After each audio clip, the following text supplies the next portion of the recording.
So Henry, Gilbert Burns coming in on 2 weeks' notice. What can you do as a coach to prepare a fighter coming in on 2 weeks' notice?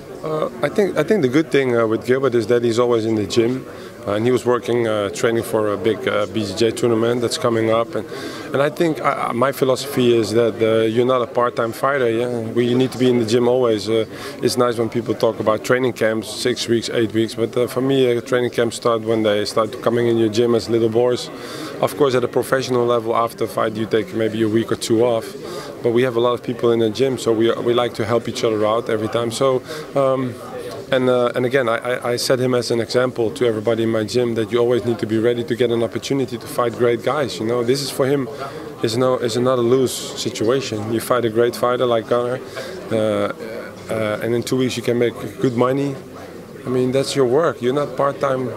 This is not a part-time job. You're a professional fighter, so I don't need to do very much different. We just train. That's it. How has Gilbert evolved as a mixed martial artist since he came to the UFC? Yeah, well, we've been working together now for the last 7 years, and if you see good, we talked about it yesterday, Gilbert has evolved very well. I mean, if you see his losses against Dan Hooker and a couple of these guys, after these fights you see him get back better, you know. So I don't call that losses, I call that growth, and I kind of, we talk about Gunnar anyway, I see that in him too. They lose fights, and then martial artists, they try to make themselves better, so the next fight they will be, and all the time they progress.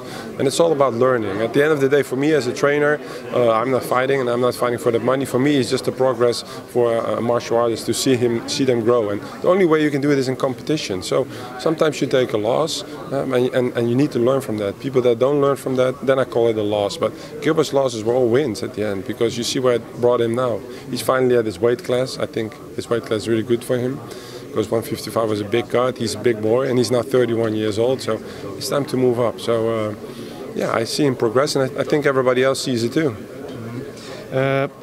What are your thoughts on Gunnar's striking, and how do you see it? How does it compare to Gilbert's striking?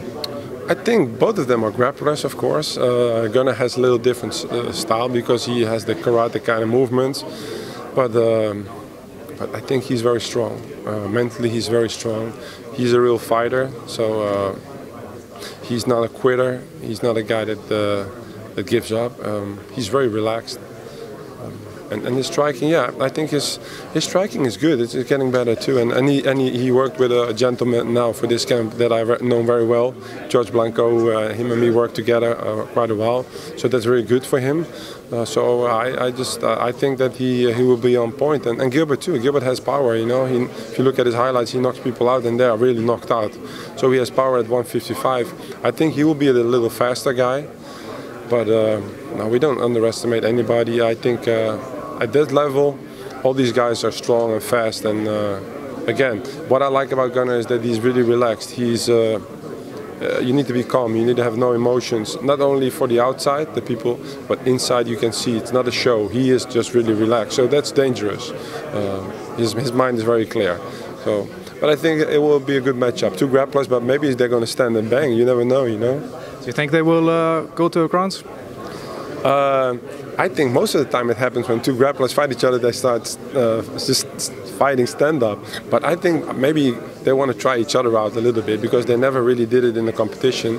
MMA grappling is of course a little different, because you have some elbows and punches in there. But I think eventually, as the fight goes on a little longer, they will end up on the floor, and it's really interesting to see. Of course, I'm a striking coach, but I've been doing this now for 8 years, so I kind of know what's going on the floor. I won't be coaching them when they go to the floor, but for me, I like it standing up. But I think somewhere down the line, it will end up on the floor, and it will be very interesting. And again, I think there's all growth from this fight for Gilbert. That's what I think. And finally, how do you see the fight play out? Like I always say, I know it's a stupid answer, but I cannot look in the future. So I was a fighter myself. A fight is a fight. So I think I give these guys both the chance of winning this fight. These level fighters with their skill sets, I think the fans just win these fights, and hopefully both of them get out there healthy. Both of them, remember, not only Gilbert but also Gunnar, they took a fight on 2 weeks' notice. People need to take example on that. I think that's the biggest message of fighters like this. You're here to fight. whoever you're going to fight, you're going to fight. So this is, as a trainer, I'm very proud of both of these guys that they took the fight. So let's get a good fight, and of course I want my guy to win, but we'll see.